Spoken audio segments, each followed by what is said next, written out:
జమ్మూ కాశ్మీర్లో పహల్గామ్ ఉగ్రదాడి ఘటన నేపథ్యంలో దాయాది దేశాల మధ్య యుద్ధ వాతావరణం నెలకొంది.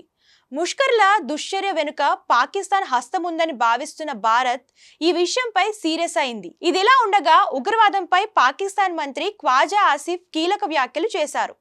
ఉగ్రవాదాన్ని పెంచి పోషిస్తున్నది తమ దేశమేనని ఆయన అంగీకరించడం భారత్ కు నైతిక విజయంగా చెప్పుకోవచ్చు. దాయాది దేశం పాక్ లోనే ఉగ్రవాదులు తయారవుతున్నారని భారత్ ఎంతో కాలంగా చెప్తూ వస్తుంది. అంతేకాకుండా ఈ విషయాన్ని ఇండియా పలు సందర్భాలలో స్పష్టం చేసినప్పటికీ ఇతర దేశాలు దాన్ని ఒప్పుకోవడానికి వెనుకడుగు వేశారు.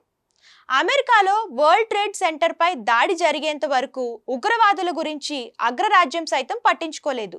ఆ ఘటన తర్వాత అమెరికా మాజీ అధ్యక్షుడు బరాక్ ఒబామా పాక్ లో ఉగ్రవాదులు తయారవుతున్నారన్న నిజాన్ని అంగీకరించారు. అలాగే ముష్కర్లంతా అంతర్జాతీయ ఉగ్రవాది బిన్ లాడెన్ నేతృత్వంలో తయారైన వారేనని పేర్కొంది.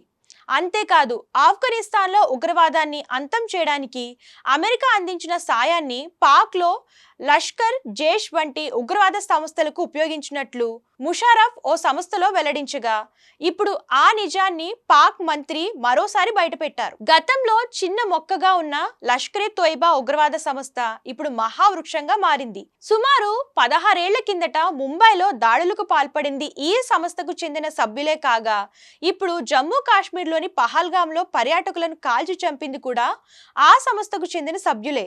అంతేకాదు, ఈ ఉగ్రమూకను నడిపించిన లష్కరే తోయిబా సంస్థ చీఫ్ హాఫీజ్ సయ్యద్ తాజాగా భారత్ పై విషాన్ని వెళ్లగక్కారు. భారత్ ప్రధాని మోడీ సింధు జలాలను ఆపేస్తూ తీసుకున్న నిర్ణయంపై ప్రతిగా సింధు నదిలో హిందూ రక్తాన్ని పారిస్తామంటూ హెచ్చరించారు.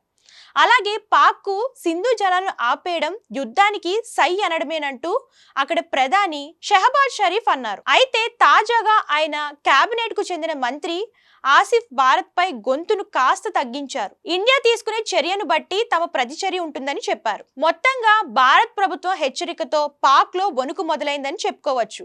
అంతేకాదు, సింధు జలాలను ఆపేస్తే ఇక పాకిస్తాన్ ఎడారిలా మారుతుంది, అసలు మనుగడే ఉండదు. ఈ క్రమంలోనే పాక్ మంత్రి ఒప్పుకోలు వ్యూహాత్మక నిర్ణయంగానే భావించవచ్చు. పాకిస్తాన్ కు చైనా సపోర్ట్ ఉన్నప్పటికీ అమెరికా, రష్యాతో పాటు మరికొన్ని పాశ్చాత్య దేశాలు భారత్ కు మద్దతుగా నిలవడంతో ఆయన ఈ ప్రకటన చేశారని అర్థమవుతుంది.